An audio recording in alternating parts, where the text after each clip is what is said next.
saya Muar Desember dengan NIM 2209035021110 dari kelas manajemen J. Hari ini saya akan membahas topik pohon keputusan sebagai bagian dari ujian tengah semester dalam mata kuliah teori pengambilan keputusan. Semoga paparan ini dapat memberikan manfaat bagi kita semua. Pohon keputusan adalah alat yang berguna dalam membantu manajemen pengambilan keputusan dengan cara menyajikan masalah secara terstruktur. Para manajer sering menggunakannya untuk memahami masalah secara lebih sistematis. Untuk membuat pohon keputusan yang baik diperlukan prosedur dan tahapan tertentu, seperti menentukan alternatif, biaya, dan peluang, serta melakukan perhitungan dengan metode yang sesuai. Materi tentang pohon keputusan mencakup berbagai aspek penting dalam memahami dan menerapkan model ini dalam analisis data. Berikut adalah uraian lebih lanjut mengenai topik yang umumnya dibahas dalam materi pohon keputusan. Yang pertama yaitu dasar-dasar, definisi pohon keputusan, cara pembentukannya dan penggunaannya dalam pemodelan prediktif. Konsep dasar juga menjelaskan bagaimana pohon keputusan membuat keputusan dengan berbagai dataset menjadi kelompok yang lebih kecil berdasarkan aturan-aturan tertentu. Yang kedua, algoritma pembentukan pohon. Pembentukan pohon melibatkan algoritma yang menentukan fitur terbaik untuk membagi dataset di setiap simpul pohon. Yang ketiga yaitu teknik pruning. Pruning adalah proses menghapus bagian-bagian pohon yang tidak relevan untuk meningkatkan kinerja modal dan mencegah overthinking. Pruning dapat dilakukan sebelum atau setelah pembentukan pohon. Yang keempat yaitu pengukuran impurity. Impurity adalah pengukuran ketidakmurnian suatu himpunan data. Yang kelima yaitu klarifikasi atau regresi. Pohon keputusan dapat digunakan untuk klarifikasi atau regresi.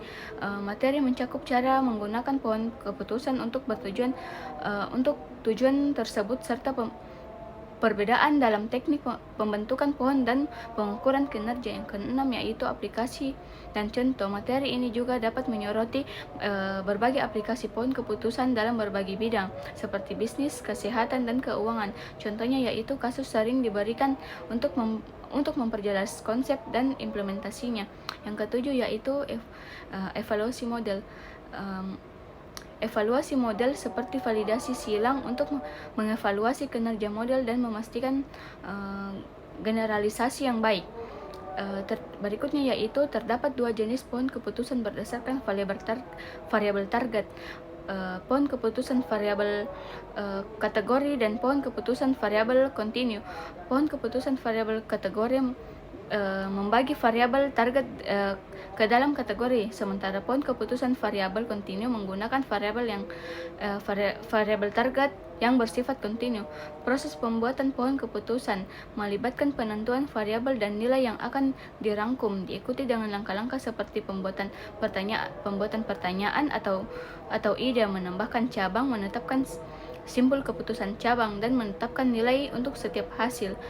Meskipun memiliki kelebihan seperti menyederhanakan proses pengambilan keputusan, pohon keputusan juga memiliki kekurangan seperti terjadinya overlap jika terlalu banyak data yang digunakan dan sulitnya mendesain pohon keputusan yang optimal, serta kualitas keputusan yang sangat bergantung pada desain pohon keputusan tersebut.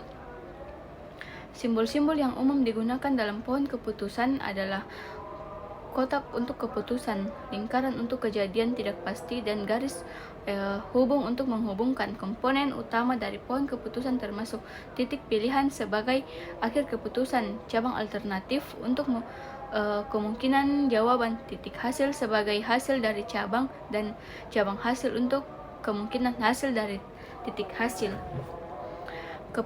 Keputusan strategis adalah keputusan yang dibuat dengan mempertimbangkan pandangan jangka panjang dan dampaknya terdapat aplikasi pekerjaan perusahaan.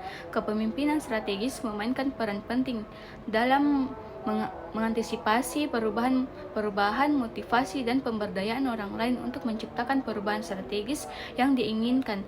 Perusahaan membutuhkan keputusan strategis untuk bersaing di pasar dan mengatasi tantangan seperti persaingan yang semakin ketat, perubahan konsumen, dan pengembangan teknologi. Seorang pemimpin yang baik adalah yang mampu memberdayakan bawahannya dan menciptakan lingkungan kerja yang menyenangkan, yang menyenangkan dan produktif.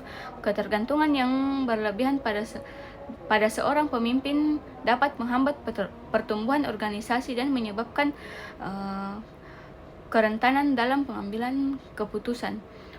Itulah tadi yang materi yang bisa saya paparkan. Lebih dan kurangnya mohon dimaafkan. Assalamualaikum warahmatullahi wabarakatuh. Don't give a word.